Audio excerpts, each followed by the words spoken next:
Terima kasih kepada Pak Ponijan yang sudah selalu membuka acara dengan luar biasa sekali. Apalagi tema kita memang Are you ready to face the sunset? Jadi memang kita apakah siap menghadapi matahari yang terbenam? Sehingga Pak Ponijan kelihatannya lebih bersemangat supaya walaupun matahari tenggelam, kita jangan ikut susah, jangan ikut lemah, jangan ikut sedih. Tapi ketika matahari tenggelam, justru sebetulnya kehidupan malam mulai semarak. Dan kalau kehidupan malam semarak, kan Anda lihat, ada banyak kegiatan malam yang jauh lebih luar biasa daripada kegiatan siang. Cuma sayangnya karena sekarang PPKM ya, jadinya kegiatan malamnya dikurangi. Tapi kalau di luar pandemi, kadang-kadang kegiatan malam lebih menarik daripada kegiatan siang hari yang selalu monoton. Sehingga kalau kita melihat sunset itu bukan sesuatu yang harus kita sedih. Sunset bukan sesuatu yang harus kita tolak. Kadang-kadang sunset malah, ini kesempatan. Kesempatan untuk kita meraih satu kemajuan. Karena kalau matahari tenggelam, kita justru hidup kita lebih hidup kalau di sebelum masa pandemi maksud saya ya. Kalau dalam kenyataannya kan seperti itu. Kita bisa berkumpul dengan keluarga, kita bisa jalan bareng-bareng, bisa nonton bareng, bisa makan bareng, bisa mengadakan sosialisasi yang kadang di hari siang kita tidak ketemu seperti itu. Sehingga tema kita ini jangan kita jadikan satu bentuk kesedihan. Tapi tema kita ini harus justru membangun semangat untuk kita. Nah, dalam situasi pandemi seperti ini, memang terjadi di mana-mana orang yang sakit, orang yang terpapar COVID-19. Kemudian baru kita mendengar si A sakit, loh, sorenya tahu-tahu sudah tidak ada. Atau si B sakit, tahu-tahu lusa sudah nggak ada. Sehingga kita yang baru mendengar, kemudian kita membuka media sosial, wah jantung jadi berdebar-debar. Kita menjadi ketakutan. Padahal kalau tadi kita pikir, waduh, gimana ya? Nanti kalau saya juga kena gimana ya? Karena memang risiko ini kan bisa dihadapi oleh semua orang. Artinya kalau si A bisa, si B bisa, saya juga bisa. Nah, kalau si A sudah sunset duluan, sudah ikut matahari tenggelam duluan, padahal kalau matahari tenggelam ini sebetulnya tenggelam di Indonesia. Tetapi dia terbit di tempat lain. Ya, jadi matahari itu tetap, cuman memang karena waktunya dia harus tenggelam di Indonesia, tetapi dia terbit di negara lain. Atau matahari tenggelam di Indonesia, tapi di tempat lain dia belum tenggelam. Atau matahari tenggelam di Indonesia, di tempat lain sudah tenggelam 2 jam sebelumnya, karena kan perbedaan waktu dan lain sebagainya. Sehingga kadang-kadang, loh si A sudah tenggelam, si B sudah sunset, si C sudah sunset, saya belum. Berarti apakah saya ini akan sunset atau masih lama sunsetnya? Ini menjadi kadang-kadang kegelisahan, apalagi kan disebut kegelisahan ini karena kita kan tidak tahu. Kalau kita tahu pasti, saya masih 20 tahun lagi sunsetnya. Gampang. Tenang aja, biar aja yang lain pada sunset, saya enggak. Tapi problemnya kita tidak tahu kapan sunsetnya itu. Karena perbedaan waktu kita ini, kalau GMT-nya itu plus, kalau Indonesia plus 7, di tempat lain ada yang plus 5, di tempat lain ada yang plus 20, kita ini plus berapa? Masih berapa lama kita? Kita tidak ada tahu. Nah, saudara-saudara, ini yang menimbulkan kegelisahan. Padahal, kalau kita lihat realita tadi, sunset itu juga bisa membangkitkan satu kehidupan yang berbeda, satu kehidupan yang semarak. Bukan hanya kehidupan saja, kadang-kadang beberapa orang mengatakan, Bante, makanan malam sebetulnya jauh lebih enak loh Bante. Masa gitu? Iya, bukan hanya kehidupan aja. Coba sekarang kita kalau nonton siang hari, aduh nggak enak, nonton malam hari enak. Ya, saya memahami itu. Tapi kalau makan siang enak Bante, tapi makan malam ada yang lebih enak lagi. Masa gitu? Iya. Dan saya tanya beberapa umat, iya memang gitu. Wah ya sudahlah, biar aja itu memang beda lah itu. Tapi itu kenyataan bagi Anda yang mengalami. Kan kadang malam keluar cari makan dan sebagainya. Nah, saudara-saudara, kadang masa sunset ini jangan membuat ketakutan karena kalau kita sudah mempunyai modal, ibaratnya kita seharian tadi kita sudah bekerja, seharian tadi kita sudah sibuk di dunia luar, di karir dan sebagainya, maka kita lalu menghayati malam itu dengan nyaman. Itu yang mungkin membedakan. Kenapa kalau nonton malam lebih enak? Karena malam itu jadi kita merasa sudah rileks, semua sudah saya kerjakan, sehingga ini tinggal santai. Kenapa makan siang dan makan malam kok lebih nyaman makan malam? Karena kalau siang saya beban pekerjaannya masih banyak. Malam saya sudah merasa rileks, tidak ada beban, sehingga saya bisa tersenyum bersama keluarga. Nah, saudara, dalam kehidupan nyata seperti itu, sebetulnya dalam dunia spiritual juga sama. Sunset ini kalau kita dunia siang, waktu kita masih dalam suasana sekarang ini kita belum mengalami kesulitan apapun juga. Setelah melihat si A yang sakit, si B yang sudah jalan dan sebagainya. Lalu kita melakukan sesuatu kebajikan semaksimal mungkin dengan pikiran, dengan ucapan, dan dengan perilaku. Maka ketika sunset datang pada kita sudah siap.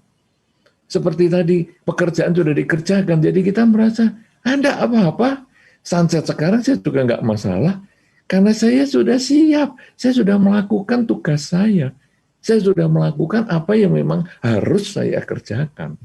Nah, sekarang apa yang harus kita kerjakan kalau di dalam Dharma? Sebetulnya tidak banyak di dalam Dharma itu. Ajaran Sang Buddha yang diajarkan 45 tahun, sebetulnya intinya sangat sederhana. Kurangi kejahatan, tambah kebaikan, sucikan pikiran. Hanya itu. Dan itu yang kita ulang-ulang. Kita tahu ada kejahatan. Karena kita dari kecil sudah dididik. Baik oleh orang tua, baik oleh agama. Bahkan kalau kita dalam agama Buddha, kita sudah tahu hukumnya bahwa sesuai dengan benih yang ditabur, demikian pula buah yang dituai. Kita sudah tahu, waduh, kalau saya menabur kebaikan, buahnya pasti kebahagiaan. Saya menabur kejahatan, buahnya pasti penderitaan. Kita sudah tahu tentang kebaikan, tapi kadang mau untuk melakukan. Ini yang kadang kita nunda. Sudahlah, nanti aja. Masih banyak waktu, saya masih muda. Nah, jadi kita kurangi kejahatan itu, kita tahu yang jahat. Tapi kita menunda, biarlah. Sekarang saya mau ngomong jelek ya, saya biarkan aja. Mumpung saya masih muda, saya ngomong jelek. Nanti kalau saya sudah 50 tahun, baru saya nanti ngomongnya baik-baik. Tapi begitu kita lihat di suasana pandemi, si A umur 60 sunset, sakit terus meninggal. Si B 20 tahun sunset, begitu sakit meninggal. Si C 15 tahun sunset, sakit meninggal. Waduh, kalau gitu sekarang saya nggak bisa menunda lagi. Sekarang saya tidak bisa mengatakan nanti 20 tahun lagi saya baru berbuat baik. Saya baru ngomong yang baik, nggak bisa. Kalau begitu, Sunset bisa terjadi juga pada diri saya sekarang. Kalau begitu, mulai sekarang saya harus mulai berbuat baik dengan pikiran, ucapan, dan perilaku. Saya sekarang sudah tahu yang baik-baik, maka sekarang saya kerjakan. Sekarang saya tahu ucapan-ucapan yang baik, sekarang saya ucapkan. Sekarang saya tahu pikiran-pikiran yang baik, sekarang saya mulai berlatih. Supaya ketika sunset datang setiap saat, saya sudah siap. Kurang kejahatan. Ketika saya tahu itu kejahatan, mulai sekarang saya harus hindari.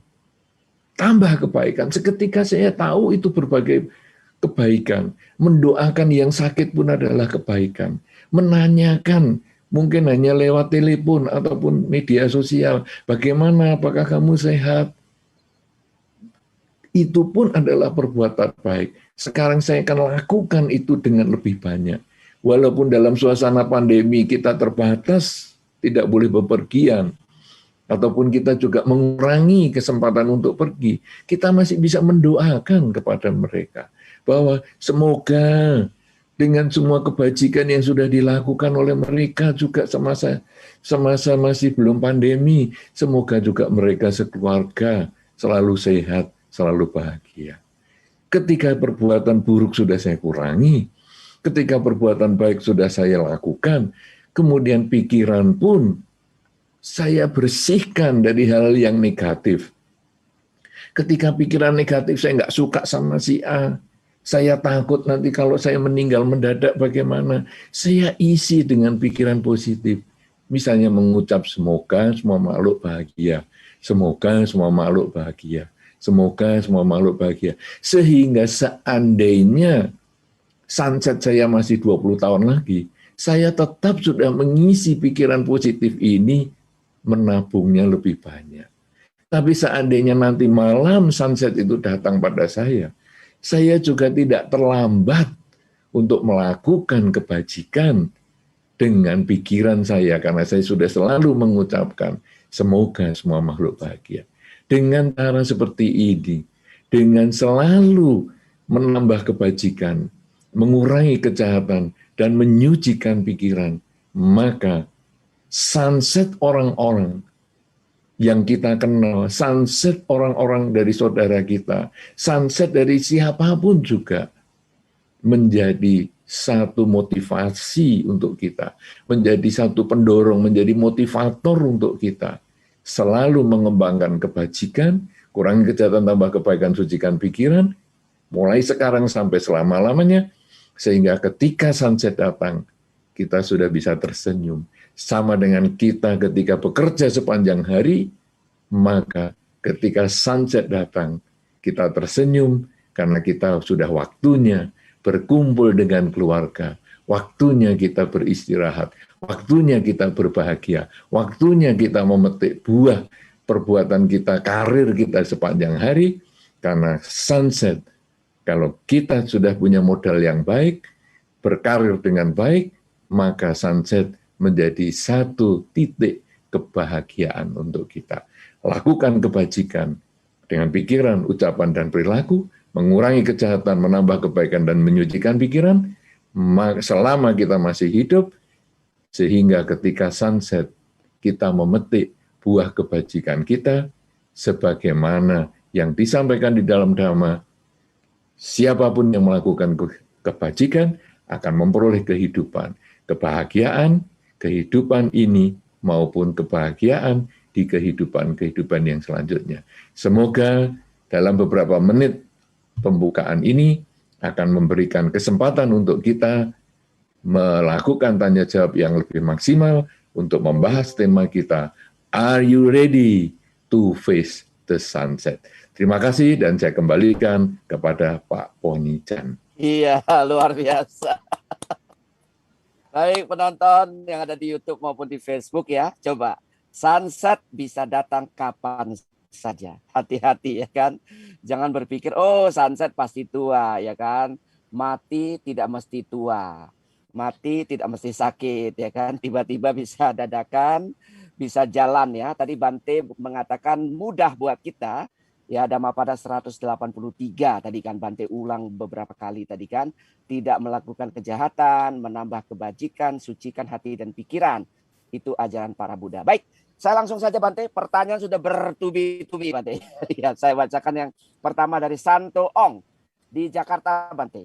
Pertanyaannya adalah, ya, kematian, saya bermimpi tentang kematian orang tua saya 3 hari yang lalu. Apa arti mimpi tersebut Bante? Silakan Bante. Wow, jadi saya mau ramalan mimpi. Sebetulnya ini kalau tradisi ya, kalau tradisi mengatakan mimpi orang meninggal itu sebetulnya yang dimimpikan malah umurnya panjang. Tetapi sebetulnya mimpi ini juga bisa terjadi karena kita takut. Ya, setelah kita melihat si A sunset, orang tuanya si B sunset, sunset di sini artinya sakit sampai meninggal, maka kita juga khawatir. Nah, tadi sudah saya sampaikan, kekhawatiran, ketakutan ini ayo kita jadikan motivator untuk kita melakukan kebajikan, sehingga saya kok mimpi orang tua saya sakit, saya kok mimpi orang tua saya meninggal, ya padahal kenyataannya belum. Tapi kan mungkin saja bisa sakit, mungkin saja bisa meninggal. Karena itu, mumpung saya masih hidup, mumpung saya masih sehat, mumpung orang tua saya masih hidup, mumpung orang tua saya masih sehat, saya akan berbuat baik semaksimal mungkin untuk orang tua. Sehingga orang tua merasa bahagia punya anak saya. Nah, saya juga akan berbuat baik untuk lingkungan saya. Saya juga berbuat baik untuk siapapun juga. Sehingga orang tua merasa bahagia, tidak sia-sia sudah melahirkan saya. Nah, sehingga sunset ini jangan dijadikan hantu yang menakutkan. Sunset ini marilah kita jadikan motivator. Sehingga ketika matahari tenggelam sungguhan, ketika kehidupan kita sudah berakhir sungguhan, yang ada hanyalah kebahagiaan. Seperti tadi begitu sunset, justru waktunya kita berkumpul dengan keluarga, waktunya kita bisa makan bersama, waktunya bisa nonton bersama, waktunya kita bercengkrama dengan keluarga dan semua teman-teman ketika sebelum pandemi seperti itu. Ya. Nah, jadi apapun juga yang Anda takutkan semasa sunset ini, mulailah kita berpikir yang positif, kita balik menjadi satu motivator untuk melakukan kebajikan dan mengisi kehidupan yang maksimal, terbaik mulai sekarang sampai sunset kita datang sendiri. Luar biasa Bante, Santo, Anda pasti sudah tenang ya. Jadi hilangkan kekhawatiran, tambahkan kebajikan dalam hidup ini, supaya apapun yang terjadi nanti pada kita, kita sudah siap nanti ya. Baik, saya akan ke James Harsono Bante. Pertanyaannya, terima kasih Yang Mulia telah membuka mata saya terhadap agama Buddha melalui semua ceramah Bante di YouTube. Pertanyaan saya, ya, tips pelimpahan jasa untuk mereka yang sudah meninggal karena COVID. Bante, silakan Bante. Ya, baik. Jadi pelimpahan jasa pada prinsipnya adalah kita melakukan kebajikan atas nama mendiang. Tentu saja mendiang ini tidak terbatas ya pada yang kena COVID saja. Mendiang yang sakit karena usia sudah lanjut, mendiang yang mungkin meninggal secara ya mendadak, mungkin serangan jantung, mendiang yang mungkin meninggal karena kecelakaan, mendiang yang mungkin masih dalam kandungan dan lain sebagainya. Pokoknya siapapun yang sudah meninggal, kita di dalam Dharma bisa melakukan pelimpahan jasa kepada mereka. Nah, maksudnya begini, ketika seseorang berbuat baik, sebetulnya di dalam hukum karma, saya yang melakukan kebaikan, pasti saya juga yang memetik buah kebahagiaan. Karena hukum karmanya adalah mereka yang menabur kebajikan akan memperoleh kebahagiaan. Tetapi di dalam alam-alam tertentu setelah orang meninggal, itu ada jenis-jenis makhluk yang dia bisa mendapatkan manfaat dari pelimpahan jasa. Maksudnya bagaimana ini?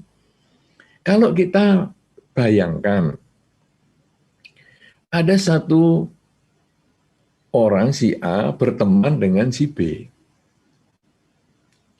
Misalnya ya Pak Ponijan dengan saya, misalnya Pak Ponijan di Jakarta, saya di Jawa Timur, misalnya seperti itu. Kemudian Pak Ponijan mengabarkan satu kebahagiaan. Misalnya, Bante, saya lulus S3 lagi loh Bante. Wah, yang saya tahu Pak Ponijan ini senengnya belajar terus. Luar biasa Pak Po ini. Ya, nah kemudian Pak Ponijan mengatakan, Bante, ini saya sudah lulus S3 lagi. Nah, saya merasa bahagia. Wah, ini teman saya dapat ilmu lagi. Saya senang. Dan dia mengatakan, wah, anumodana Pak Po, saya ikut berbahagia Pak Po. Kalau Pak Po sudah mendapat S3 yang kesekian kalinya. Nah, yang dapat S3 itu Pak Po. Saya enggak dapat ilmunya apa-apa. Karena beliau yang belajar susah payah. Sampai malam, mungkin sampai pagi, beliau yang belajar dan beliau yang mendapatkan manfaat. Nah, tapi kok saya ikut bahagia?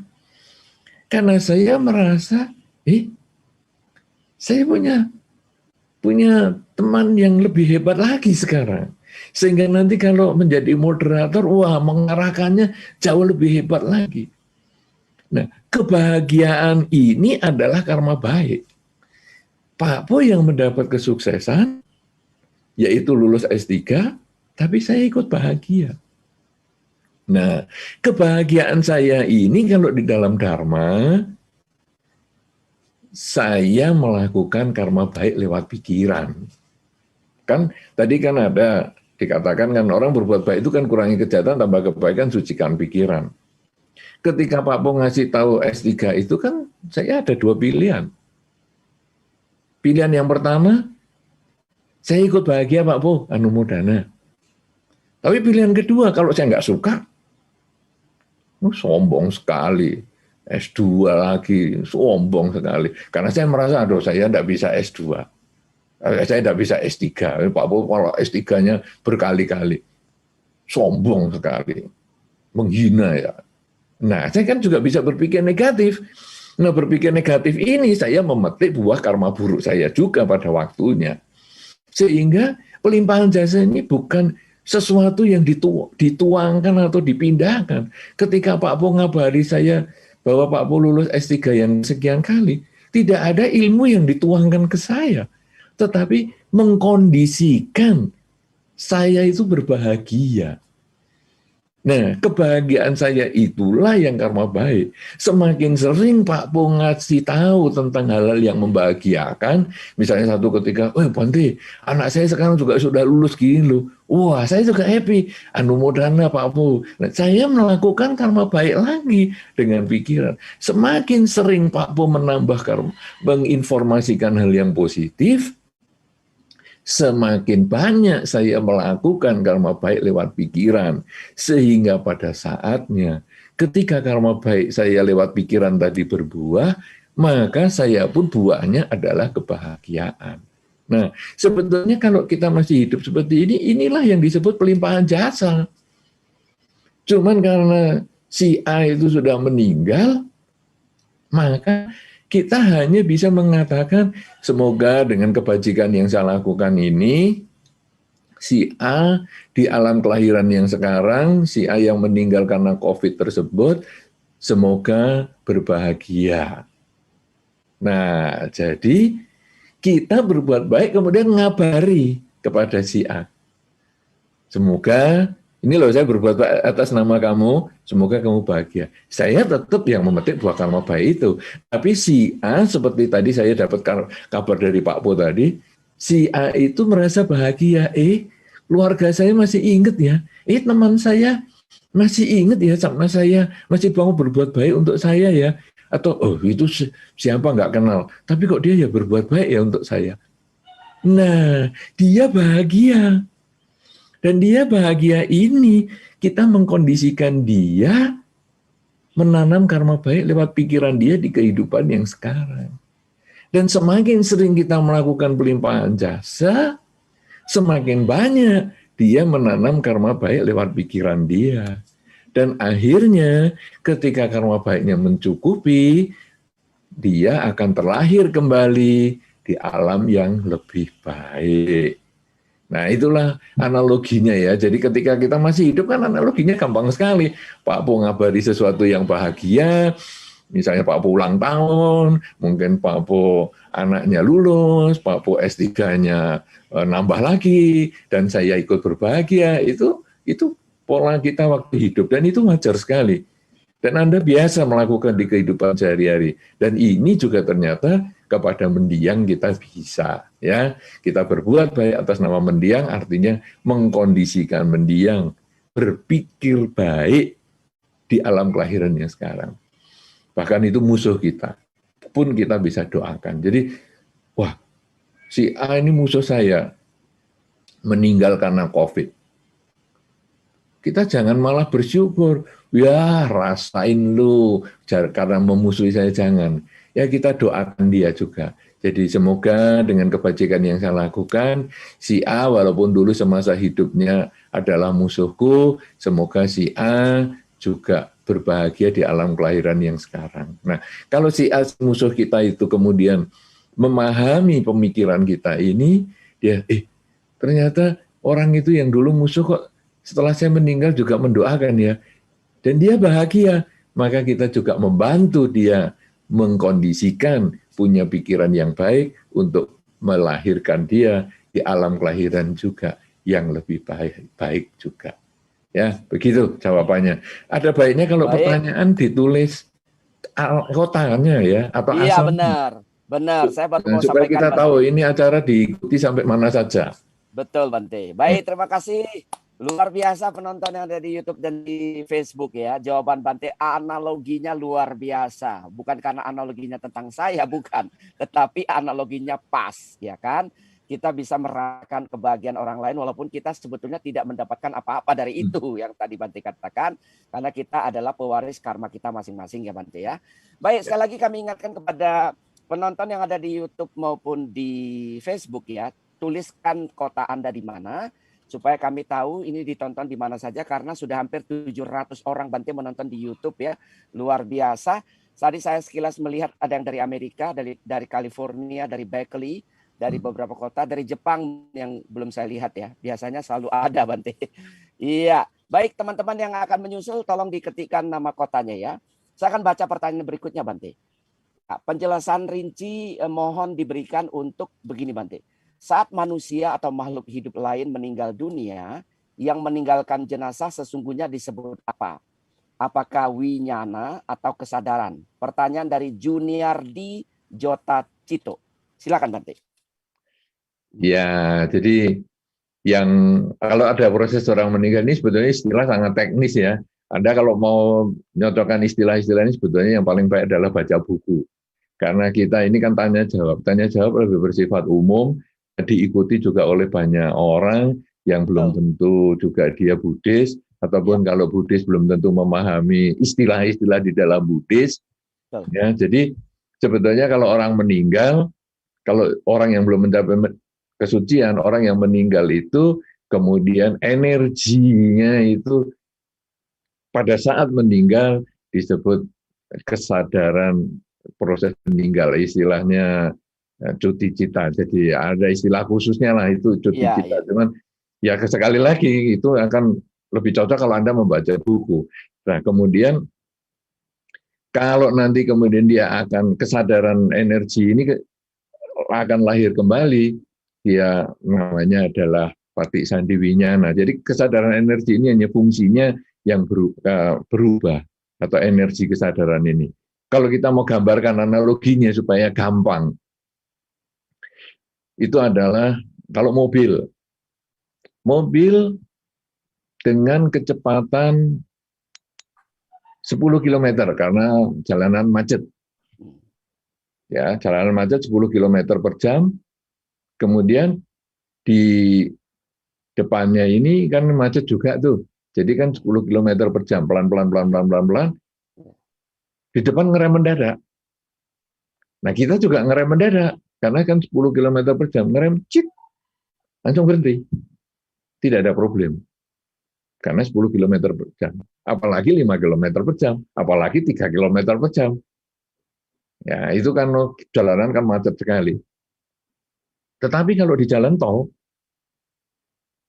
80 km per jam, direm, itu energinya, dorongannya tadi masih ada.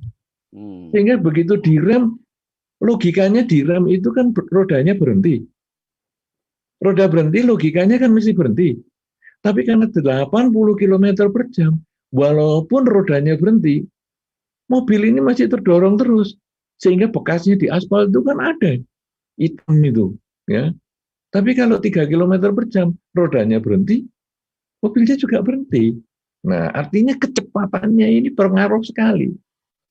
Sekarang, kalau 80 km per jam, direm, itu berhentinya kan lama. Jadi jalan beberapa jaraknya ada beberapa meter, baru berhenti. Nah, kalau di depannya itu ada kendaraan lain, dorongan ini tadi nubruk. Walaupun kendaraan di depan itu berhenti, bisa kedorong loh dengan kendaraan yang 80 km per jam jalan itu tadi. Tapi kalau yang 3 km per jam, direm, nempel dengan mobil di depannya, dia ya cuman terasa ada bunyi, duk begitu di belakang, tapi dia tidak jalan. Nah, itu sebetulnya proses kelahiran kembali semacam itu. Orang yang keinginannya banyak, ketamaannya banyak, ya itu seperti mobil yang kecepatannya tinggi, 80 km per jam, 100 km per jam, 200 km per jam. Terus meninggal. Nah, ini dorongan yang demikian kuat ini direm. Meninggal kan fisiknya meninggal. Tapi kan energinya, dorongan ini kan masih kuat. Nah, kemudian di depannya adalah bahan untuk badan kita lahir kembali. Yaitu kalau sebagai manusia, pertemuan sel telur dengan sperma. Nah, dorongan ini waktu masih jalan begini, itu yang disebut cuti cita tadi. Jadi, jualan direm, kemudian nyenggol mobil di depannya. Nyenggol mobil di depannya yang berhenti ini tadi jalan. Nah, perpindahan energi ini, Pati Sandinyana. Gitu. Ya, jadi energi itu sebetulnya. Nah, sekarang orang yang sudah mengendalikan keinginan, mengendalikan ketamaan, mengendalikan kebencian, mengendalikan kegelapan batin. Ini seperti mobil yang jalannya makin pelan. Makin pelan, makin pelan. Sehingga seperti jalanan macet tadi. Tinggal 10 km per jam, tinggal 5 km per jam, tinggal 3 km per jam, tinggal 1 km per jam, terus meninggal dia, direm. Nggak ada, suara citnya saja nggak ada. Makanya, ya sudah. Itu tidak terlahirkan kembali. Walaupun di depannya masih banyak mobil berhenti, dia tidak terlahir kembali. Tapi kalau yang 200 km per jam tadi, nubruk mobil depannya. Nanti depannya ini jalan, nubruk depannya lagi. Nah, itulah kelahiran kembali berkali-kali. Energinya kan ada terus. Tapi kalau sekarang kemudian kita sudah mengendalikan pikiran, mengurangi ketamaan, kebencian, dan kegelapan batin, maka begitu direm, dia langsung berhenti. Kelahiran kembali menjadi selesai. Walaupun di depannya ini masih banyak, seperti Bante Anggulimala yang sudah membunuh kan ribuan orang, harusnya kan banyak di depannya. Tapi karena mencapai kesucian, inilah kelahiran kembali. Dia berhenti dan tidak lahir kembali. Itu logikanya ya. Jadi saya lebih senang untuk istilah-istilah ini kita tidak terlalu banyak membahas istilah lah, daripada Anda malah jadi sama-sama bingung. Kita coba membahas yang dalam kehidupan sehari-hari saja supaya lebih gampang.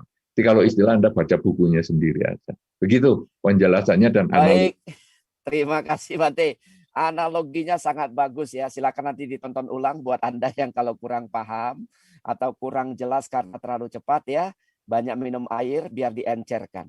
Ya, diencerkan supaya bisa paham ya. Artinya ditonton ulang berkali-kali. Baik, Bante dari Harita. Wah, ini Macintosh. Harita dari Amerika ini Bante. Bolehkah kita berharap to be born again with the same family, lahir di keluarga yang sama lagi? Bolehkah berharap begitu, Bante? Silakan, Bante. Ya boleh saja. Oh namanya harapan. Mau lahir lagi dengan keluarga ini, mau lahir lagi dengan pasangan hidup itu. Karena saya sudah merasa cocok dengan pasangan hidup ini, saya kepingin lahir lagi jadi ini. Saya sudah cocok dengan anak saya yang ini, saya pengen dia jadi anak saya lagi. Saya sudah senang dengan anjing ini, ya semoga anjing ini nanti tetap anjing saya lagi. Ya boleh saja, tetapi tentu membutuhkan karma baik yang sesuai. Ya, jadi kelahiran kan sekarang itu semua adalah modalnya kan dari karma yang kita bawa. Kalau karma kita dengan si A, misalnya saya cocok nih dengan si A, semoga saya lahir lagi dengan si A bersama lagi. Kalau kita kebetulan karma baiknya cocok, kita bisa lahir barengan lagi dalam lingkungan yang sama. Tapi kalau karma baiknya nggak cocok, mungkin tidak secara langsung ya, setelah meninggal ini kemudian lahir dengan si A lagi, mungkin enggak. Mungkin beberapa kelahiran lagi, nunggu karma baiknya yang lain cocok, baru bisa ketemu lagi. Ya, jadi beberapa umat Buddha kadang-kadang punya perenungan begini, saya kepingin loh, lahir jadi umat Buddha lagi. Nah, kan ada yang seperti itu. Ya, jadi saya gimana ya? Nah, dalam tradisi Buddhis ada kebiasaan mengucapkan gini, kalau malam menjelang istirahat, nah ini sudah sunset. Makanya waktu sunset itu sebetulnya banyak kegiatan yang asik gitu. Nah, jadi kadang kita, aduh ini ngeri banget sunset. Enggak, banyak yang asik-asik.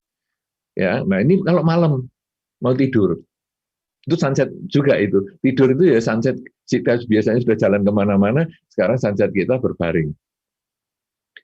Itu ada yang bertekad begini, perenungan dulu semua kebajikan yang sudah kita lakukan sepanjang hari. Dengan ucapan, dengan pikiran, dan dengan perilaku kita. Kemudian kita mengucapkan dalam batin, semoga dengan semua kebajikan yang sudah lakukan sepanjang hari ini, dengan pikiran, dengan ucapan, dan perilaku, akan berbuah dalam bentuk kebahagiaan, yaitu saya terlahir lagi sebagai manusia yang mengenal Buddha Dharma. Jadi tidak perlu mengatakan mengenal agama Buddha. Kata agama Buddha itu kan bahasa Indonesia.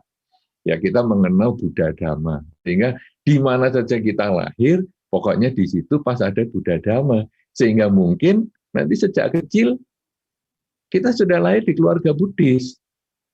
Atau kalaupun karena karma-karma kita yang lain, mungkin kita pokoknya di kehidupan itu kita kenal Dharma. Mungkin setelah 10 tahun, atau mungkin umurnya 20 tahun, atau mungkin umurnya sudah 30 tahun, tergantung karma kita, pokoknya kita kenal Dhamma di kehidupan itu. Nah, jadi itu dalam tradisi Buddhis sering dilakukan seperti itu. Tiap malam menjelang sunset kita, sebelum tidur, mengucapkan, semoga dengan kebaikan yang saya lakukan melalui pikiran, ucapan, dan perilaku, akan membuahkan karma baik, yaitu lahir kembali dengan mengenal Buddha Dharma. Nah, bisa mengenal, mempraktekkan Buddha Dharma, silahkan. Nah, itu tinggal diganti rumusnya. Semoga dengan kebajikan yang saya lakukan sepanjang hari ini, dengan pikiran, ucapan, dan perilaku, akan membuahkan kelahiran kembali bersama si A sebagai keluarga saya, atau bersama si A, si B, si C, si D sebagai keluarga saya, dengan si A, si B, si D sebagai keluarga saya. Kalau Anda banyak sekali yang Anda sukai, kan disebutkan nanti sampai pagi Anda nyebutkan namanya sendiri sampai supaya lahir kembali bersama-sama, silakan, tidak apa-apa. Anda ucapkan tekad itu sehingga satu ketika karma baiknya mencukupi, Anda akan ketemu dia di dalam salah satu kelahiran berikut. Gitu. Oke. Baik, Madam Harita sudah dijawab dengan sangat bagus oleh Bante ya. Silakan lakukan langkah-langkah yang Bante usulkan tadi kalau Anda ingin lahir kembali dengan orang-orang tertentu. Baik, pertanyaan dari Pak Raharjo Sakti, Bante. Mungkin ini bisa dijawab dengan cepat dan singkat barangkali, Bante ya. Iya, kalau kita sudah tahu berbuat baik itu ada hasilnya karma baik, apakah itu masih jadi karma baik, Bante? Ya tetap karma baik lah. Karena karma kan niat. Nah, Iya. Anda kemudian berbuat baik kan karena ada niat. Anda berucap yang baik juga karena ada niat. Jadi ya tetap karma baik. Problemnya mungkin yang ditanyakan adalah kalau saya berpamrih bagaimana? Ya, betul Bante. Ya mungkin jadi gitu Iya. istilahnya. Kan ini tadi yang barusan kita jelaskan. Saya sudah berbuat baik sepanjang hari, kemudian malam hari saya bertekad. Semoga dengan kebaikan ini membuahkan kebahagiaan dalam bentuk gini-gini. Ini kan berpamrih. Tidak masalah. Karena manusia pada tingkat awal, ketika ketamaan, kebencian, kegelapan batinnya masih kuat, dia memang masih berpamrih. Itu wajar. Anda suami istri pun juga berpamrih. Sehingga kadang-kadang di dalam pertengkaran suami istri, kadang dia mengatakan, saya ini sudah baik sama kamu seperti itu. Kok kamu balasannya seperti ini loh? Suami istri aja berpamrih. Padahal waktu berjanji dari suami istri kan nggak pakai pamrih-pamrihan, tapi kenyataan gitu. Sama anak juga sama. Kamu ya sudah saya besarkan, sudah saya sekolahkan susah-susah. Apa balasanmu kepada orang tua? Loh, ya berpamrih. Karena memang manusia itu ketika ketamaan, kebencian, kegelapan batinnya masih kuat, pamrihnya masih ada. Tapi nanti semakin dia meningkat pemahaman dharmanya, memahami tentang hukum karma, bahwa ketika saya melakukan sesuatu buahnya pasti akan kembali pada diri sendiri, maka dia akan melakukan perbuatan itu sebagaimana adanya. Jadi sudah tidak pakai pamrih lagi. Lebih meningkat lagi karena ketamaan, kebencian, kegelapan batinnya sudah tidak ada lagi, yang disebut mencapai kesucian, maka apapun yang dia lakukan sudah tidak lagi berpamrih. Karena apapun juga yang dia lakukan sudah bukan karma lagi. Kalau dalam pengertian dharma disebut kiriya. Sehingga Sang Buddha ketika mencapai kesucian, para murid Sang Buddha yang sudah mencapai kesucian, ketika dia melakukan sesuatu kebajikan, sudah tidak bisa disebut kebajikan atau karma baik lagi, tapi sudah disebut kiriya. Sehingga Sang Buddha menolong si A, si B, memberikan ceramah kepada sekian banyak orang, sudah bukan karma baik lagi, karena beliau sudah jalani kiriya, itu namanya. Ya, ketika ketamaan, kebencian, kegelapan batinnya sudah lenyap. Jadi Anda yang berpamrih itu wajar untuk tingkat awal, tidak disalahkan, tidak salah. Makanya kalau dalam permohonan sila untuk umat, misalnya pada waktu upacara baktian misalnya, kan para biku setelah memberikan sila mengatakan, silena sugating yanti, silena boga sampada, silena nibuting yanti. Silena sugating yanti. Ya kalau kamu jalankan sila, kamu bisa dapat surga. Itu kan pamrih. Silena boga sampada. Kalau kamu jalankan sila, kan hidupmu di dunia kecukupan. Itu juga pamrih. Tapi juga ada silena nibuting yanti. Menjalankan sila bisa mencapai nibbana, mencapai kesucian. Berarti itu yang sudah tidak berpamrih. Jadi ketika Anda berpamrih hidup di dunia bahagia, mati masuk surga, itu wajar. Dan akhirnya nanti pada satu masa kita bisa tidak terlahirkan kembali. Seperti mobil yang direm karena kecepatannya sudah rendah. Atau malah dia sudah tidak perlu ngerem karena memang sudah tidak ada kecepatan. Dia sudah nol jalannya. Iya, Nah, betul sekali. Luar biasa ya. By the way, Bante kok tahu ya suami istri punya pamrih, Bante ya? Ucapannya persis Bante. Ini karena banyak yang cerita Pak Paul. Banyak yang cerita, saya ngomel tuh sama istri saya baik sama dia. Masa dia itu sejahat itu? Oh gitu. Iya. Tapi umat pamer sama biku ya gak ada loh Pak Paul. Oh iya. Umat pamer sama biku. Dia ngomong gini, Bu Ante ini loh, sudah saya kasih makan masih aja saya panggil untuk bantu doa nggak mau. Loh, kamu makan saya ini dikiranya saya kucing apa ya? Jadi kalau setiap saat bisa dilus-elus, ini berarti saya kasih makan, tidak ada gunanya nih saya panggil nggak mau. Loh. Kamu masih makan seorang biku adalah kamu berdana untuk sangga, untuk pembabaran dhamma kemana-mana. Tapi seandainya kita karma baiknya tidak mencukupi untuk membacakan doa ke rumah dia, kan jangan terus dikatakan percuma dong saya ngasih makan bantenya. Wow. Itu ya ada. Ya kita diam aja lah, namanya orang cuma dikasih makan. Sudahlah. Nah, ini kepada seluruh umat Buddha khususnya ya. Jadi yang berdana makanan kepada para biku. Tadi sudah disampaikan bahwa berdana bukan berarti bantenya terus bisa diminta-mintain macam-macam gitu ya. Bukan dipelihara. Nah, bukan peliharaannya. Karena kita berdana makanan itu tujuannya apa? Supaya bantenya punya energi untuk meneruskan ajaran-ajaran mulia ini ke berbagai macam tempat dan pelosok. Gitu loh ya. Jadi jangan disuruh-suruh kalau bahasa sehari-harinya Bante. Jangan jadikan kucing atau bahasa kasarnya jadi anjing, bisa disuruh, ayo ambilkan bola ini, ayo ambilkan itu. Bukan. Itu. Ini penonton banyak yang ketawa di YouTube ini, Bante.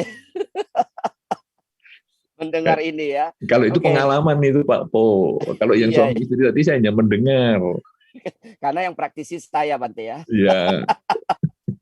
Bante pengamat ya, karena umat cerita ke Bante. Tetapi yang konteks tadi Bante diminta oleh umat, terus dikata-katain seperti itu, ya mungkin langsung ya Bante ya. Langsung. Iya. Langsung. Kiranya saya kucingnya atau anjingnya nih. Aduh. Nah, semoga setelah ini Bante semakin banyak umat yang tersadarkan ya Bante ya. Iya. Baik, ini ya mohon maaf kepada penonton ya, saya membacakan yang terlalu teknis tidak saya bacakan ya, karena ini umum ya, yang menonton ini kan semua orang ya kan. Jadi supaya manfaatnya juga banyak ya kan, tentang apakah kita siap menghadapi masa nanti gitu ya. Are you ready to face the sunset? Supaya manfaatnya lebih luas begitu ya. Jadi mohon maaf apabila pertanyaannya saya lompat-lompat ya, saya akan bertanya yang sesuai saja begitu. Baik, iya.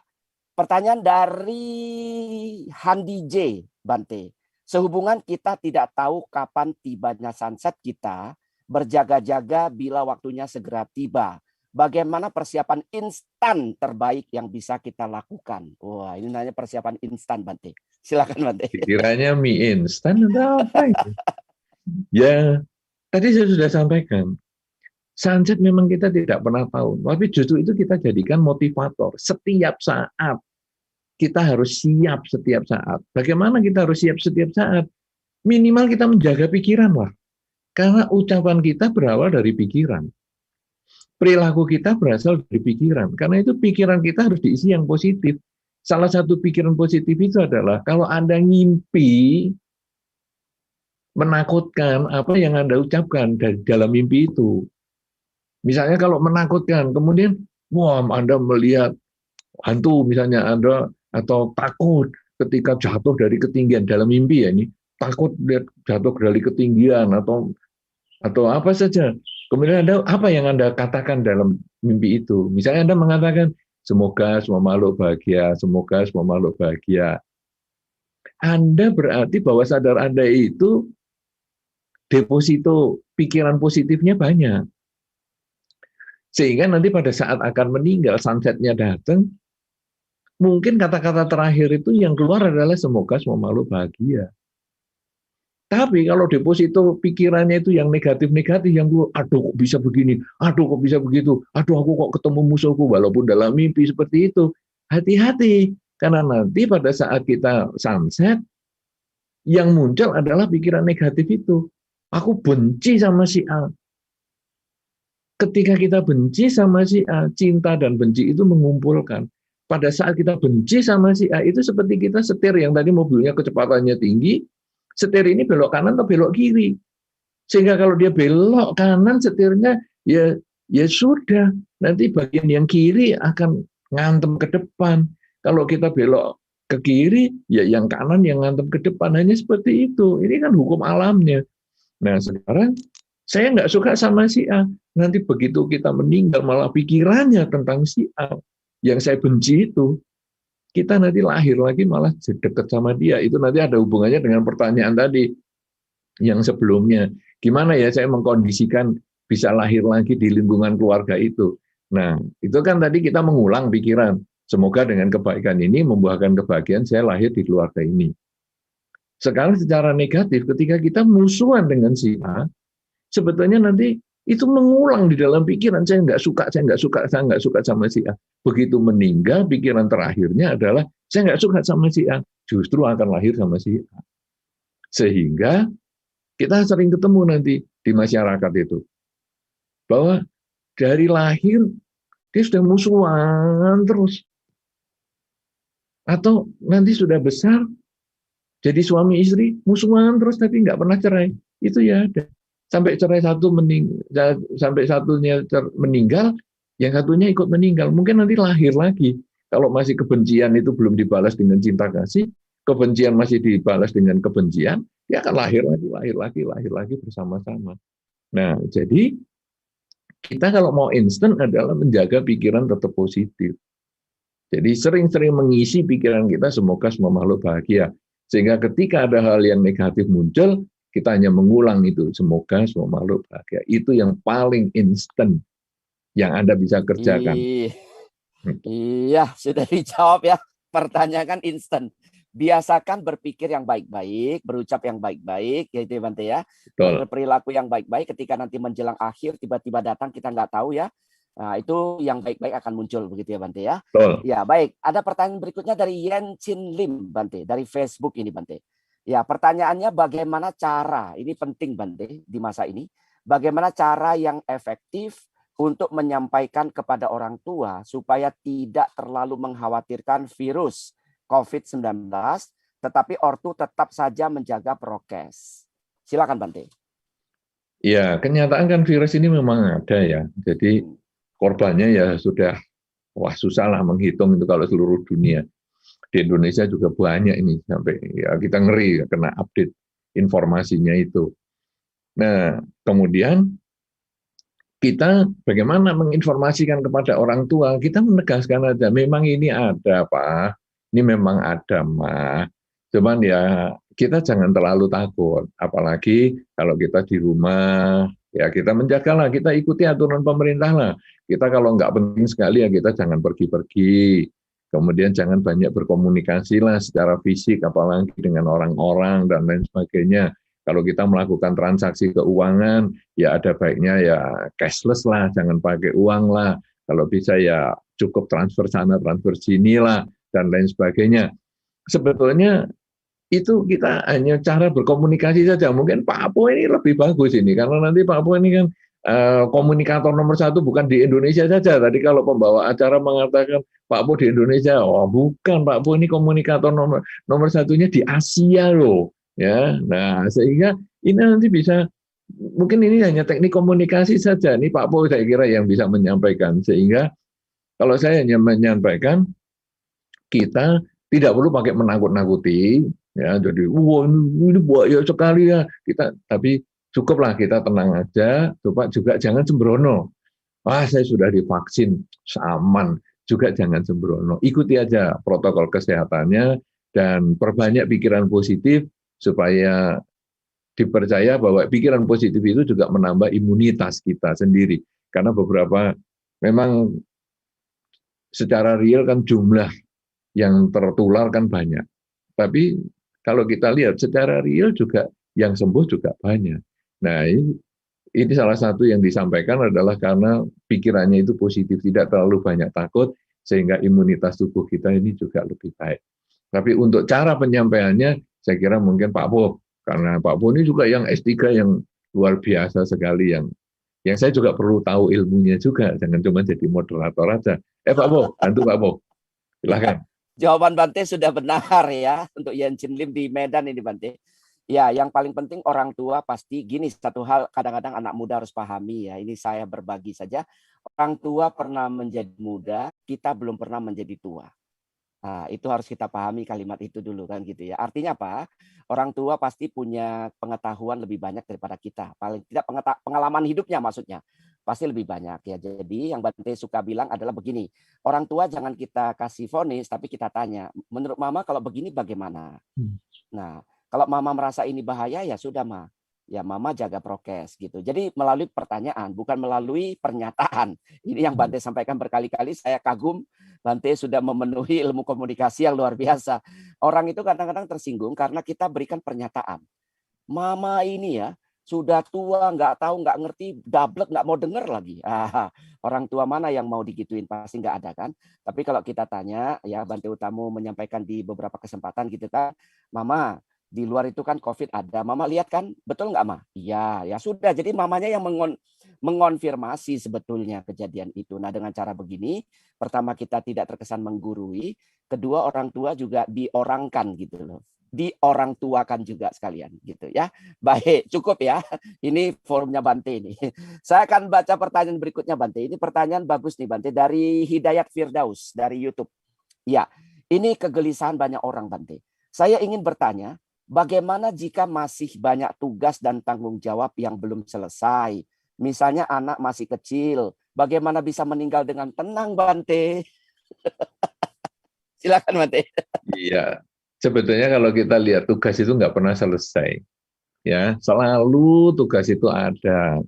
Sehingga dulu ada satu kisah seseorang yang saudagar kaya, yang kemudian ada satu biku yang mendatangi rumahnya, lalu dikatakan, kamu kan sudah kaya, ayo ikut saya jadi biku aja.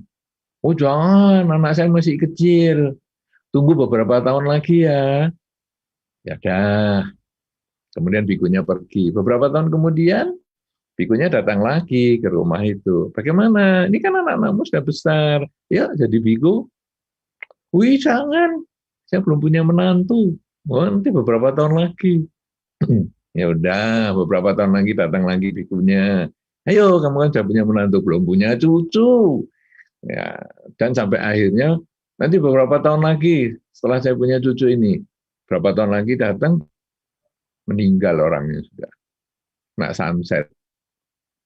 Kemudian biku ini menggunakan kemampuan batinnya.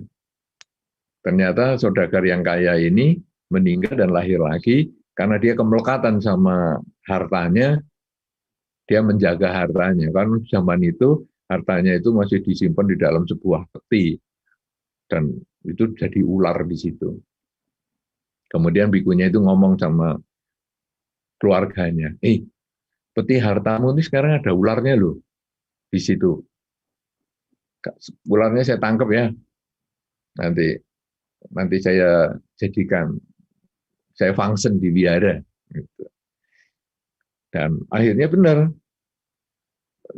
keluarganya ini datang, masuk ke gudangnya, wah benar nih, di dekat peti emasnya ini, wah ada ular di situ, tangkap, gebukin. Wikunya ngomong, jangan digebukin, wah gebukin, takut. Akhirnya, ularnya sampai Tyler begitu, baru diserahkan ke bantainya. Ya sudah, ini saya bawanya. Nah, kemudian bikunya ngomong, coba tuh, keluargamu tuh. Dulu yang kamu saya suruh jadi biku, katanya masih belum punya anak. Sudah punya anak, katanya belum punya mantu. Sudah punya mantu, katanya belum punya cucu. Kamu sudah punya cucu, akhirnya malah sunset, malah meninggal. Nah sekarang tuh keluargamu nggak tahu kamu jagain di situ. Wah, baru akhirnya, ya sudahlah. Sekarang akhirnya dia diwihara dan menjaga di wihara sampai meninggal, baru lahir lagi dia jadi anak-anak untuk jadi biku di situ. Nah, artinya bahwa hidup ini cepat sekali prosesnya. Dan sekarang kita, ini gimana ya? Kita mau meninggal, kita nggak tahu nih gimana, tugas kita masih banyak dan lain sebagainya. Yang penting Anda melakukan yang terbaik saat ini. Karena kita tidak akan pernah tahu tugasnya itu selesai. Sama dengan Anda mengatakan, saya mau meninggal kalau uangnya sudah cukup.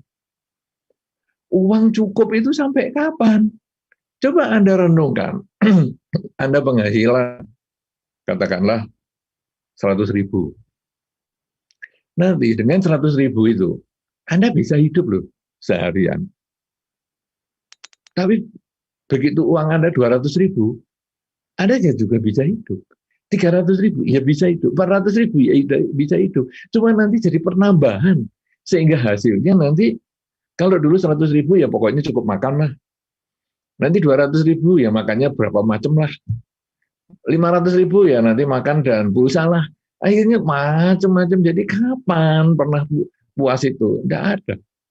Makanya kematian itu akan datang setiap saat. Sunset itu kita sudah tidak tahu kita ini di benua bagian mana, sehingga kita sunsetnya jam berapa kita tidak tahu. Tapi yang tahu sunset itu pasti. Nah kalau di dalam Dhamma disampaikan hidup itu tidak pasti, kematian itu pasti. Dan itu Sang Buddha mengulang 2 kali kata kematian itu pasti. Hidup itu tidak pasti, kematian itu pasti. Kematian itu pasti. Jadi setiap saat bisa mati. Tapi kapan hidup ini berakhir kita nggak tahu. Saat ini kita hidup. Kemarin kita hidup. Tapi sampai kapan kita hidup nggak tahu. Nanti sore bisa sudah mati kita. Sunsetnya sudah bisa datang. Nah karena itu kita nggak bisa ngomong, aduh anakku masih kecil, tolong ya jangan mati dulu. Nanti anak kecil ngomong, kalau anakku sudah besar gimana? Ya aku kan belum punya menantu. Nggak bisa. Jadi saat ini adalah saat yang paling berharga. Saat ini saya hidup. Saat ini saya harus melakukan yang terbaik dengan pikiran, ucapan, dan perbuatan, sehingga ketika saya sunset hari ini, saya sudah tersenyum. Sama dengan ketika Anda bekerja sepanjang hari sudah kerjanya maksimal, maka begitu sunset, saya happy berkumpul dengan keluarga. Ya, saat ini, saya harus melakukan yang terbaik dengan pikiran, ucapan, dan perbuatan, karena saya hanya punya saat ini. Beberapa saat lagi, saat yang berikutnya, belum tentu punya saya. Apalagi 1 jam lagi, apalagi 2 jam lagi, belum tentu punya saya. Apalagi setahun, 2 tahun lagi, belum tentu. Yang punya saya hanya saat ini. Kalau saat ini anak saya masih kecil meninggal, saat ini saya meninggal, anak saya masih kecil, ya sudah, pokoknya saya sudah melakukan yang terbaik untuk mereka. Tapi ketika anak saya sudah besar, saya sudah punya cucu, baru meninggal, ya sudah, berarti saya sudah banyak melakukan yang saya kerjakan. Dan meninggal itu belum tentu kita lahir kembali di alam menderita. Karena meninggal itu bukan akhir segalanya. Sama dengan sunset di sini, itu bukan berarti mataharinya mati. Mataharinya itu akan terbit di tempat lain. Demikian pula ketika kita mati di alam manusia, kita akan terbit di tempat lain. Kalau kita banyak karma baiknya, kita terbit di alam lain yang bahagia. Kalau kita banyak penderitaannya, kalau kita banyak melakukan kejahatan, kita juga akan terbit di alam menderita yang lain. Jadi tergantung kelakuan kita. Jangan kita dibebani dengan, oh, ini duit saya belum banyak, ini saya belum punya pasangan hidup, ya ini anak saya belum punya pasangan hidup. Tidak bisa, kita bukan dibebani seperti itu semua harus kita tinggalkan. Kita hanya punya tugas dengan diri kita sendiri, yaitu melakukan kebajikan dengan pikiran, ucapan, dan perbuatan, dan siap menghadapi sunset setiap saat. Sehingga itu sama dengan tadi pertanyaan adalah bagaimana mau instan ini supaya kalau mati saat ini saya sudah siap. Pikiran isi yang positif, karena ucapan akan otomatis positif dan perilaku juga positif. Gitu. Baik, luar biasa Pak Hidayat tadi ya, Hidayat Firdaus ya. Baik saudara sekalian, Bante menekankan berkali-kali bahwa jangan khawatir, lakukan saja kebajikan terbaik saat ini. Saya mau bacakan izin Bante Dhammapada 122 Bante ya, untuk mengingatkan kepada kita semua. 122 ini Anda bisa juga lihat di samagipala.or.id ya. Iya, samagipala.or.id, di sini ada Dhammapadanya juga. Ya, saya bacakan buat Anda supaya kita siap yang terbaik ya. 122 berkata begini, janganlah meremehkan kebajikan walaupun kecil dengan berkata, perbuatan bajik tidak akan membawa akibat. Bagaikan sebuah tempayan yang akan terisi penuh oleh air yang dijatuhkan setetes demi setetes. Demikian pula orang bijaksana sedikit demi sedikit memenuhi dirinya dengan kebajikan. Jadi jangan pernah meremehkan kebajikan gitu Bante ya. Bahwa setetes-setetes, oh nggak ada gunanya. Oh tidak, lakukan itu supaya kita nggak gelisah. Lakukan itu supaya waktu kita nggak habis untuk memikirkan, saya nanti kalau meninggal muda gimana anak-anak saya ya. Gimana anak-anak saya ya, kan gitu kan. Nggak punya waktu lagi mikirin itu. Karena kita sudah selalu melakukan kebajikan gitu ya. Baik Bante, ini pertanyaan ada dari Nakes nih Bante, tenaga kesehatan ya. Ini mungkin bisa menjadi sebuah motivasi dari Bante nanti untuk semua nakes atau perawat yang tengah menangani COVID. Dari VVY di Sidoarjo, sunset adalah hal yang wajar terjadi. Tapi di masa pandemi ini, karena pekerjaan saya yang banyak berhubungan dengan orang sakit, membuat saya tertekan dan khawatir. Bagaimana cara mengatasinya, Bante? Silakan, Bante.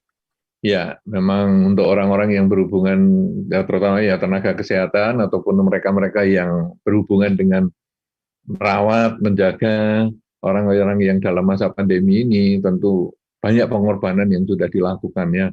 Kita bagi yang tidak terlalu banyak hubungan dengan yang sakit, memang pengorbanan kita jauh lebih sedikit dibandingkan dengan mereka.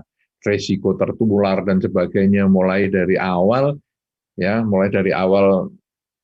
penjagaan sampai akhirnya penguburan dan lain sebagainya itu mereka sangat berisiko hidupnya, sehingga dalam kesempatan ini kita juga mendoakan kepada semua tenaga kerja, tenaga kesehatan di seluruh dunia, khususnya juga di Indonesia tentunya, semoga selalu sehat dan bisa selalu menjaga kesehatannya baik untuk dirinya maupun keluarganya sehingga tidak tertular sampai untuk waktu yang lama karena kebajikan yang sudah dilakukan. Nah, memang rasa takut itu muncul. Kadang takut itu yang menimbulkan kita lemah. Seperti tadi yang kita awal pembahasan, sunset itu menakutkan dan membuat kita malah imunitas kita menurun karena kita ketakutan. Demikian pula ketika kita berinteraksi dengan banyak orang, karena ini misalnya, ini orang ini sakit atau enggak ya, pemeriksaan misalnya dokter dan lain sebagainya, sakit enggak ya, ini kan 50-50 tuh ini kadang, atau malah di UGD yang memang betul-betul harus menerima orang yang sakit, ini kan, aduh saya bisa ketularan enggak ya, ini kan jadi rasa takut. Nah, selain kita menjaga protokol kesehatan, menggunakan APD dan lain sebagainya sesuai dengan aturan, sudah semaksimal mungkin, kita juga menjaga pikiran. Jadi kita hanya pikir positif, bahwa saya sekarang melakukan kebajikan semaksimal yang saya bisa kerjakan. Sehingga kalau seandainya saya sampai sakit, saya sudah melakukan kebajikan semaksimal mungkin. Ya, tapi kalau sekarang saya hanya takut dan takut dan takut, hasilnya saya tidak melakukan sesuatu. Ataupun saya takut dan takut, hasilnya adalah imunitas kita menurun.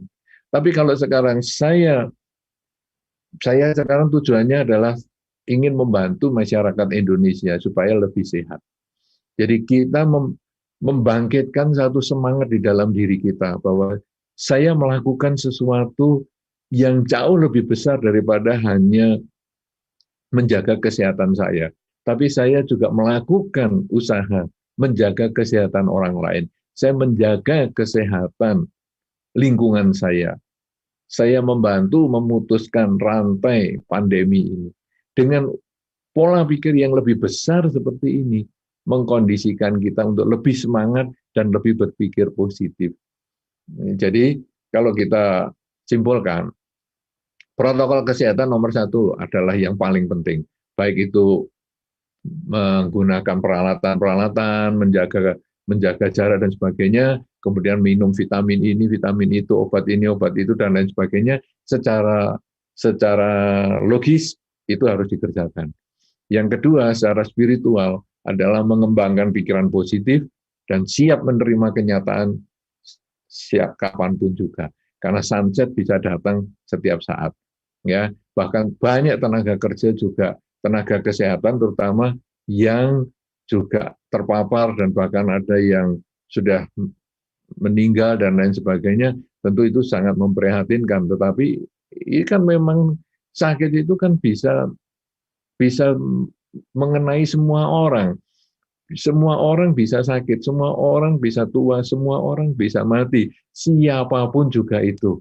Nah, cuman ketika kita bergerak di bidang kesehatan, risikonya kita memang lebih besar, karena itu kita harus menjaga diri juga lebih baik, dan menjaga pikiran positif itu yang juga jauh lebih baik lagi. Ini yang mungkin saya bisa sampaikan supaya Anda tidak usah terlalu takut, tapi juga jangan menjadi pemberani. Kita saling menjaga saja, supaya hidup kita juga menjadi lebih panjang, lebih bermanfaat, tapi juga tetap sehat.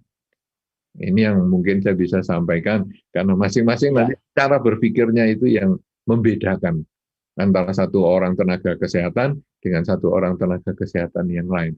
Bagaimanapun juga, sebagai tenaga kesehatan, Anda sudah melakukan kebajikan yang terbaik di masa-masa seperti ini. Iya, terima kasih Bante. Kita boleh berikan apresiasi buat tenaga kesehatan seluruh dunia ya. Mungkin yang ada di YouTube atau di Facebook bisa kasih jempol buat para nakes ya. Jadi sekaligus ini memberikan motivasi. Ada dua hal penting tadi untuk seluruh tenaga kesehatan, perawat dan dan seterusnya yang berprofesi sejenis itu, bahwa Anda tetap harus jaga prokes gitu ya. Kalau APD memang harus diganti setiap kali Anda beberapa jam sekali, itu memang harus dilakukan. Kedua, tadi Bante katakan secara spiritual, kembangkan pikiran positif. Ya kan, karena pikiran positif itu bisa meningkatkan imunitas diri Anda. Kalau Anda ketakutan kan lama-lama imunitas turun ya Bante ya. Betul. Ya, berpikir positif karena Buddha mengajarkan Dhammapada saja, ayat depan aja kan tentang pikiran. Ya kan, pikiran adalah pelopor, adalah pembentuk, pencipta dan sebagainya. Jadi memang pikiran ini luar biasa kalau di konteks agama Buddha begitu ya. Saya kira harus dipahami. Semoga doa kami nanti pukul 14 hari ini Presiden akan memimpin doa bersama dengan para pemuka agama dan masyarakat untuk mendoakan semoga COVID ini bisa segera, ya katakanlah bisa kita lemahkan lah ya begitu ya. Jadi semakin banyak masyarakat yang sehat. Kita tunggu nanti pukul 14 ya di YouTube-nya Kementerian Agama ya Republik Indonesia, kita saksikan bersama nanti. Baik Bante, saya akan lanjutkan pertanyaan dari Australia Bante. Wah, Amerika tadi sudah. Sekarang kita ke Australia dari Siskatan. Siskatan bertanya begini Bante. Ya, papa temanku meninggal bunuh diri beberapa tahun yang lalu. Mereka beda keyakinan. Apakah almarhum papanya bisa menerima pelimpahan jasa yang saya lakukan untuknya? Silakan Bante. Ya, jadi pelimpahan jasa ini berlaku secara universal ya. Kalau tadi saya ambilkan contoh, Pak Ponijan menyampaikan S3 beliau kepada saya. Kebetulan kita sama-sama Buddhis, tapi seandainya sekarang bukan Pak Ponijan yang menyampaikan, tetapi misalnya orang lain, teman saya yang lain, yang bukan Buddhis, dan menyampaikan S3-nya beliau.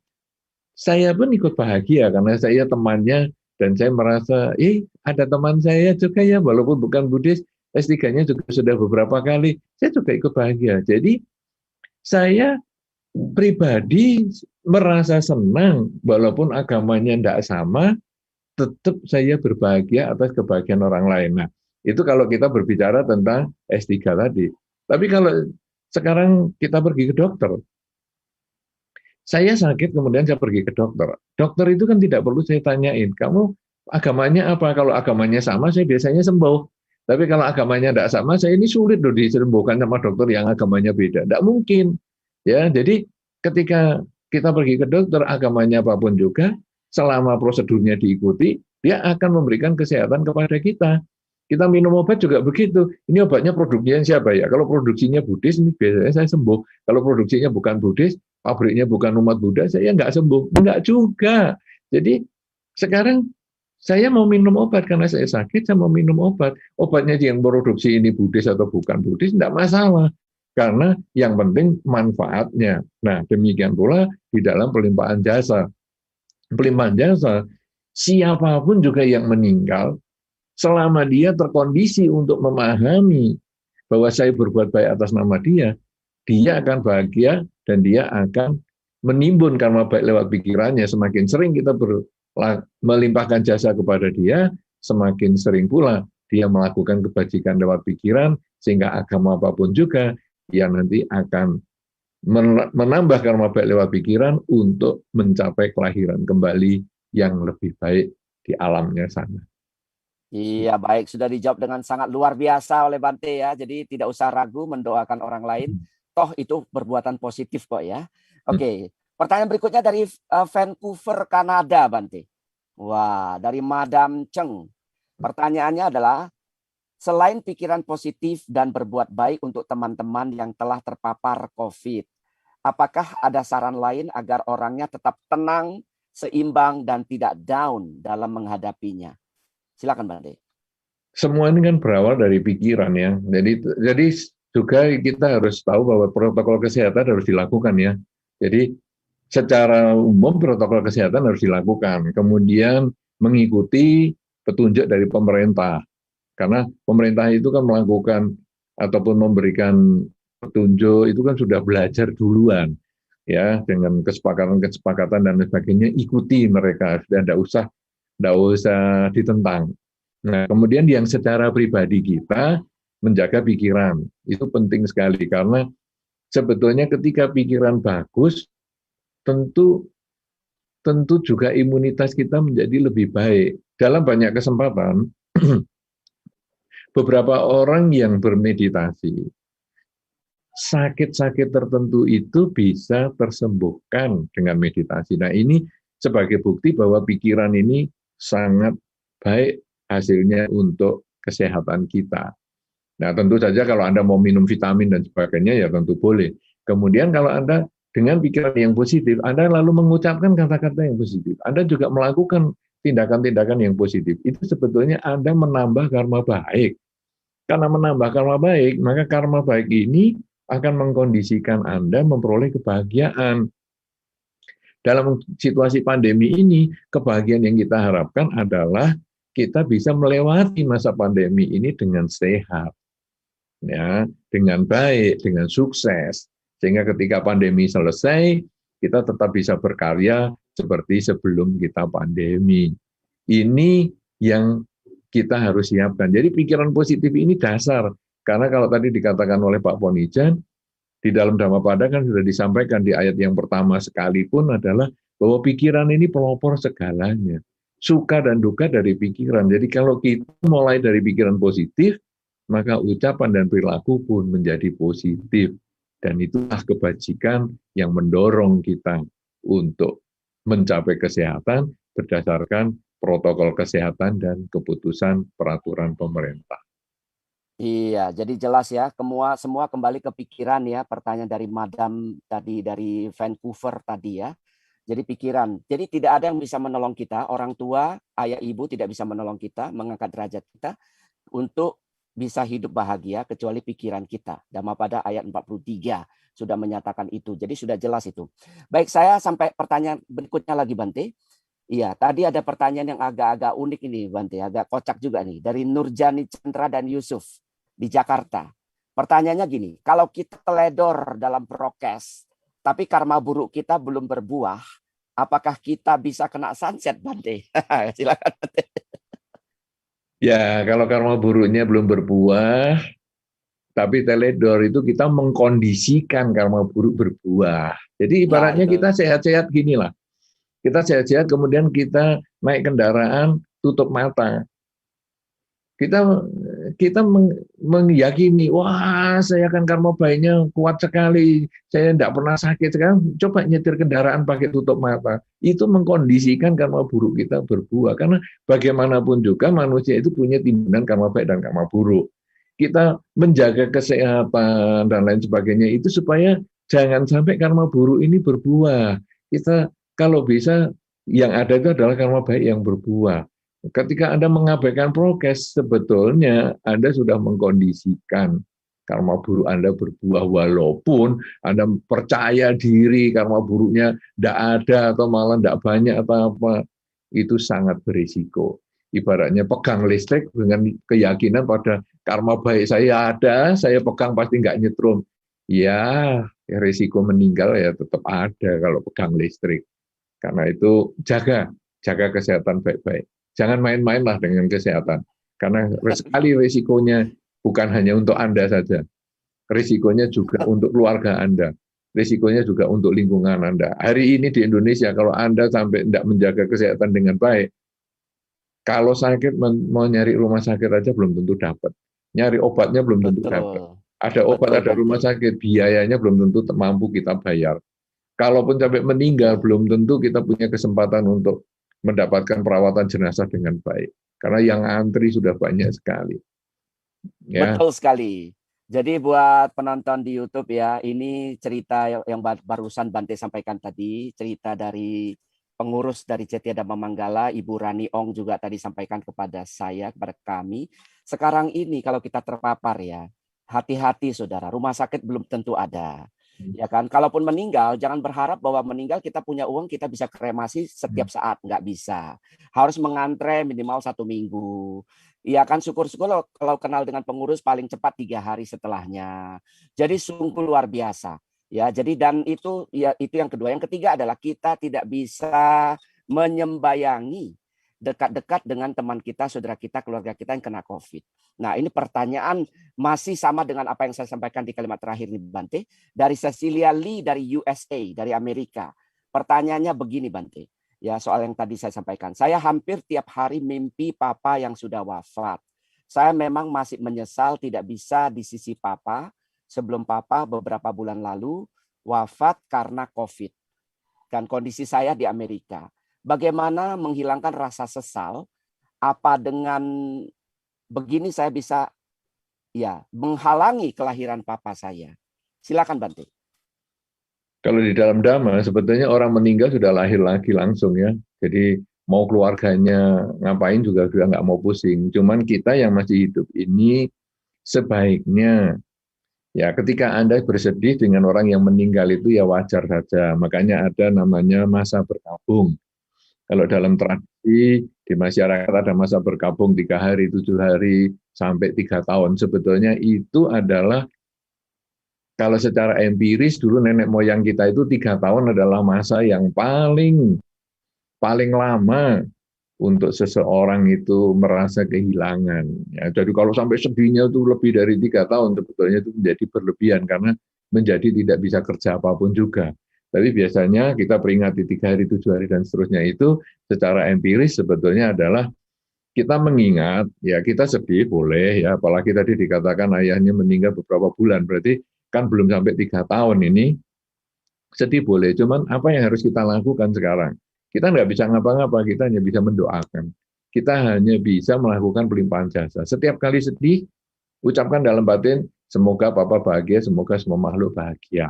Itu ulangi terus berkali-kali, setiap kali sedih. Ada hari-hari tertentu, kalau kita punya kesempatan berbuat baik, berbuat baiklah. Dengan cara Anda mau apa saja. Sesuai dengan keyakinan Anda. Misalnya Anda berbuat baik ke panti asuhan, Anda berbuat baik kepada misalnya homeless, orang yang gelandangan, dan lain sebagainya. Kemudian Anda mengucapkan semoga dengan kebaikan yang saya lakukan ini, ayah saya memperoleh kebahagiaan di kelahiran yang sekarang. Jadi, jangan kesedihan, jangan perasaan-perasaan negatif itu membuat kita terpuruk.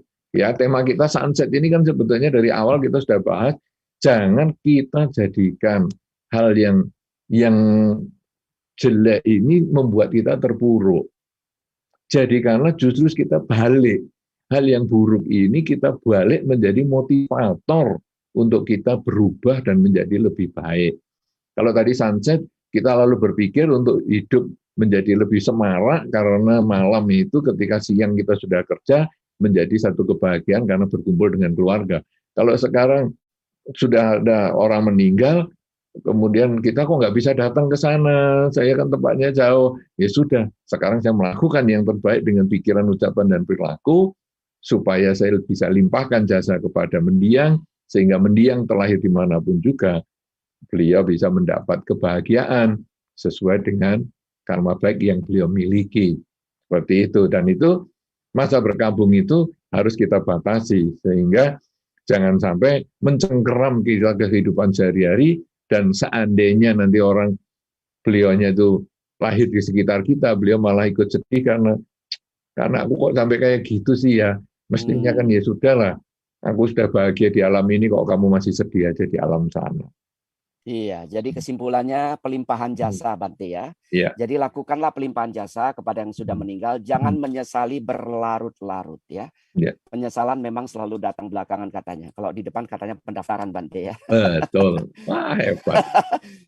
Izin Bante, kita sampai pukul 11.15 ya Bante ya.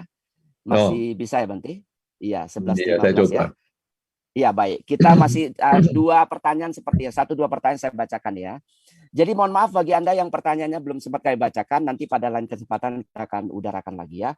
Pertanyaan Bante dari Jauhun. Pertanyaannya begini Bante. Apakah baca parita bisa membantu pikiran lebih tenang Bante? Bagaimana Bante? Iya, membaca parita bisa membantu memang untuk pikiran lebih tenang karena kita bisa mengalihkan. Itu sama dengan kita mengucapkan semoga semua makhluk bahagia tadi. Ya, jadi pikiran kita mestinya takut dengan sakit, takut dengan ini, kemudian kita alihkan semoga semua makhluk bahagia, semoga semua makhluk bahagia, sehingga kita sudah tidak memikirkan itu lagi. Karena pikiran ini kan jalannya satu setiap saat, sama dengan posisi badan. Ketika kita duduk, kita nggak bisa sambil berdiri. Kita hanya milih salah satu. Ketika berdiri, nggak bisa sambil berbaring. Kalau berbaring, nggak bisa sambil berjalan. Jadi, kita hanya milih salah satu. Ketika pikiran kita positif, maka pikiran negatif otomatis hilang. Dan itu bisa setiap saat berubah.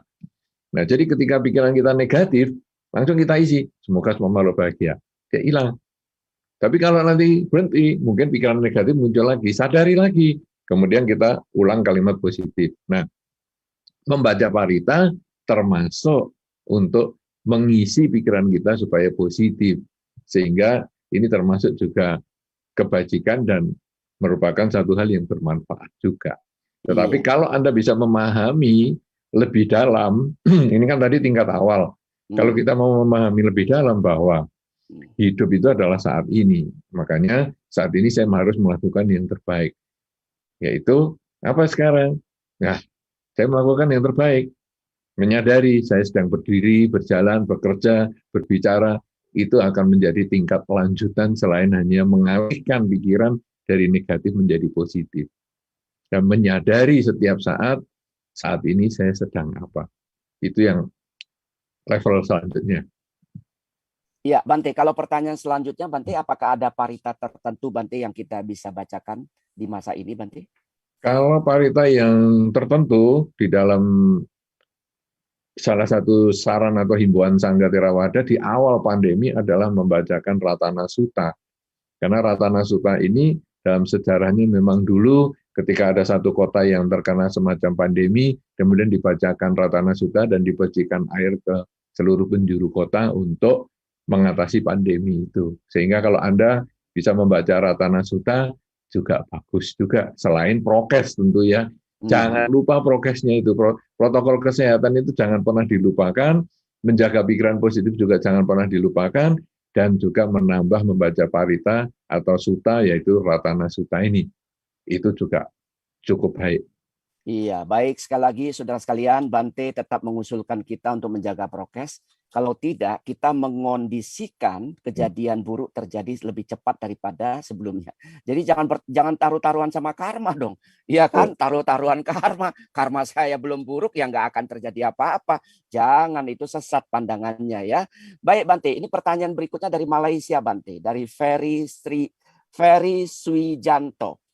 Apakah salah jika anak-anak tidak memberitahu penyakit yang sebenarnya kepada orang tua karena khawatir jika diberitahu orang tua akan lebih down atau akan bertambah sedih? Silakan Bante. Ya, itu situasional sekali ya. Jadi ada orang tua yang terbuka sehingga anak-anak juga terbuka. Wah, Papa ini usianya tinggal 3 bulan loh Pak. Wah, ya enggak apa-apa, 3 bulan saya masih punya kesempatan untuk kumpul sama kamu, sama anak-anak nakal-nakal ini. Bisa. Itu kalau terbuka ya ucapkan. Situasional banget. Tapi ada yang sangat sensitif. Pak, kayaknya Papa masih 3 tahun. Hah? 3 tahun? Aduh, tegang sekali. Nah, itu sensitif. Kita tidak bisa memberikan jawaban di sini karena itu tergantung orang tua Anda dan tergantung hubungan anak dengan orang tua dan tergantung caranya anak ngomong. Nah, tapi cuma kalau misalnya takut orang tua sakit atau tambah stres atau apa, anak-anak mendorong orang tua untuk banyak berbuat baik. Jadi bahasanya agak diubah sedikit. Misalnya dia tinggal 3 bulan toh, meninggal nanti misalnya umurnya tinggal 3 bulan nih sakitnya. Kita kemudian mengatakan, Pak, ini gimana ya, Bapak kan masih sakit nih. Ayo kita berbuat baik lebih banyak ya Pak. Oh, tapi kan bapaknya ini sudah di tempat tidur terus nggak bisa apa-apa. Pak, saya mau berbuat baik untuk Bapak ya. Ini nanti saya mau ke Baksos, ke panti asuhan dan lain sebagainya atas nama Papa ya. Mudah-mudahan Papa sehat selalu atau semoga Papa bahagia selalu. Nah, kemudian papanya mengatakan, Ya Sanana, kamu mewakili saya. Itu kita mengkondisikan papanya menanam karma baik. Jadi anak yang sekarang sering-sering berbuat baik atas nama papanya, itu juga bagus. Ya, tanpa harus mengatakan, Pak, papa sakit, wah, mau meninggal ini Pak. Enggak usah, kalau memang papanya mau tidak dikasih tahu nggak apa-apa, dan itu tidak salah. Ya, karena sebetulnya itu hanya teknik komunikasi. Kita belum tentu membohongi dia. Kita hanya mengarahkan dia untuk berpikir positif. Misalnya, nak saya ini sakit apa sih nak sebetulnya? Kamu ngomong nggak sama saya? Sudahlah Pak, nggak usah kita ngomongi sakit. No, namanya dokter kan kadang bisa bisa mungkin diagnosanya beda lah sama yang kita harapkan. Jadi yang penting kita itu ngisi kebaikan aja Pak. Ya, itu. Nanti dokter ini masih ngomong itu, dokter itu ngomong itu, ya sudahlah Pak, kita pokoknya isi aja semua kebaikan Pak. Gitu. Jadi kita bisa ngarahkan, kita nggak bohong. Gitu. Terus misalnya, nah aku ini umurnya masih panjang dan nah, sudahlah Pak. Yang penting itu bukan panjang usianya, tapi yang penting adalah mengisi hidup ini semaksimal mungkin. Panjang kalau nggak bermanfaat untuk apa? Kita ngisi kehidupan ini ya. Sekarang Bapak saya bantu ya untuk berbuat baik ke baksos dan lain sebagainya. Bisa, itu teknis sekali. Tiap orang beda, tiap rumah tangga beda, tiap orang tua dan anak hubungannya juga beda. Sehingga reaksinya untuk kita ngomong juga tidak sama. Tapi pada prinsipnya tidak salah kalau Anda tidak menipu aja. Jadi ubah kalimatnya itu supaya tidak nipu. Betul sekali, luar biasa. Langsung keluar Dhammapada, walaupun hidup 100 tahun, kalau tidak berbuat baik, tidak berguna, nggak ada manfaatnya ya. Dhammapada 110 sampai seterusnya. Boleh dibaca. Ya. Pertanyaan terakhir Bante, ini pertanyaan banyak sekali, mohon maaf hampir sama ini. Ya kan, dari Susanti Dewi, Khodiat di Tulung Agung. Bagaimana penjelasan menurut agama Buddha, apakah adanya kematian yang berbarengan ini di masa pandemi ini karena karma kolektif Bante, karma bersama. Bagaimana Bante? Pertanyaan sejenis banyak seperti ini. Silakan. Ya, memang.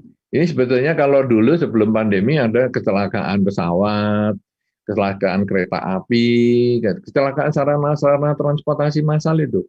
Itu sebetulnya adalah karena karma kelompok sebetulnya, ya, yang bersamaan matang. Jadi kalau dulu misalnya pesawat atau kapal, ada orang yang terlambat boarding misalnya, kemudian ditinggal. Wah, ada yang ngomel-ngomel. Tapi akhirnya satu pesawat jatuh, hilang, atau meninggal semua. Nah, kemudian orang tanya, ini gimana ya? Yang satu pesawat ini apakah karma kelompok? Betul, karma yang sejenis yang berkumpul dan dia matang bareng. Cuman itu hanya karma yang bertemu di satu titik yang sama, yang istilahnya ada persilangan lah. Di titik yang sama, misalnya dia naik kendaraan massal itu tadi, kendaraan umum itu. Tapi dia berawal dari mana? Berbeda-beda tiap orang. Kemudian nanti setelah meninggal ini dia lahir di mana? Juga berbeda-beda.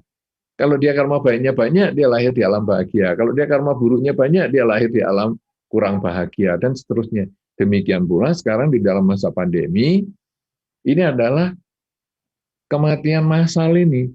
Ya, kalau tadi dikatakan Pak Boh, memang kenyataan kita sudah lihat dulu di India yang ngantri untuk dikremasi itu kan banyak sekali.